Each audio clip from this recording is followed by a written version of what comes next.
ঈশ্বরের কি অদ্ভুত স্বভাব। সব কিছুর মধ্যে একটা বিচিত্রতা রয়েছে। আমরা ক্ষুদ্র মানব, ক্ষুদ্র জীব, তার লীলা কি করে বুঝতে পারি? তিনি তাকে ভুলে থাকা জীবদেরকে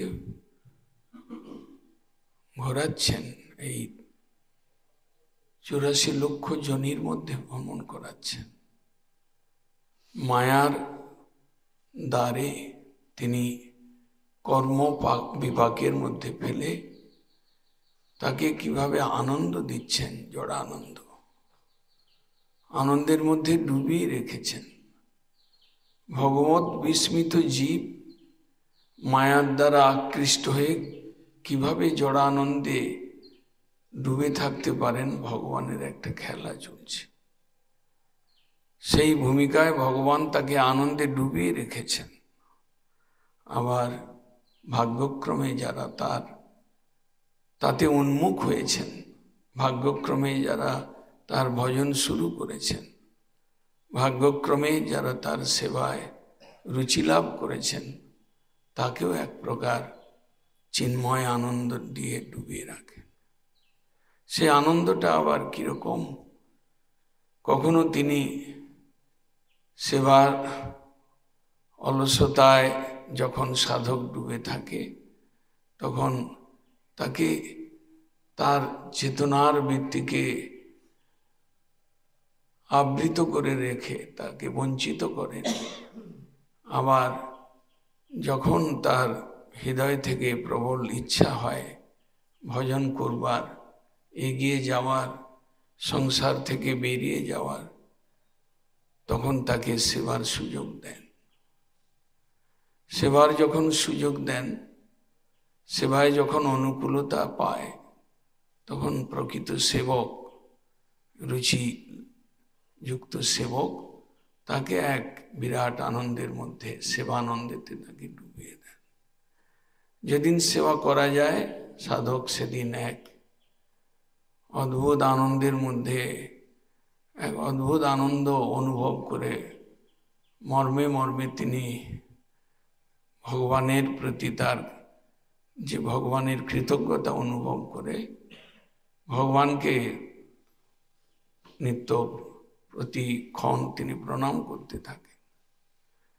সেই সেবানন্দের মধ্যেও আবার যখন প্রতিকূলতা দিয়ে ভগবান তাকে আবার সেবার আনন্দটাকে গাঢ় করবার জন্য সেবার মধ্যে প্রতিকূলতা এনে দেন।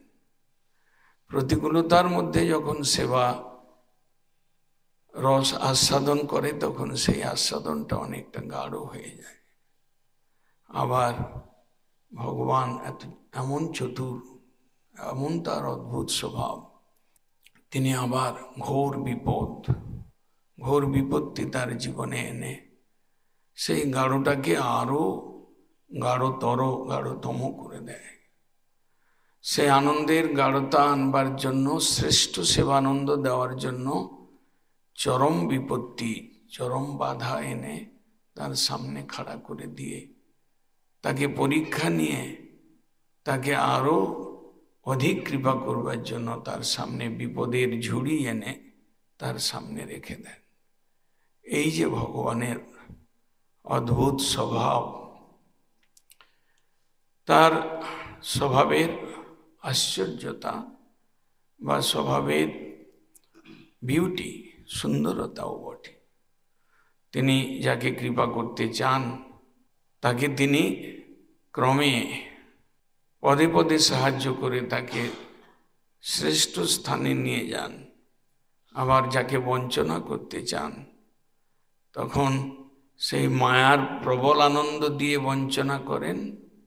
আবার সাধনে যারা নেমে এসেছেন, তাদের মধ্যে অলসতা, অপরাধ, নিন্দা, অনর্থ এগুলো দেখে তাদেরকে বঞ্চিত করেন। এইভাবে মায়ার জগতে সেবাদান, আবার তার চিন্ময় জগতে তিনি যে সেবককে খাঁটি করে, সুন্দর করে তাকে সর্বশ্রেষ্ঠ আনন্দ দিয়ে দেওয়ার যে কৌশল অবলম্বন করেন, সেটাই তার স্বভাবের এক অদ্ভুত আশ্চর্যতা।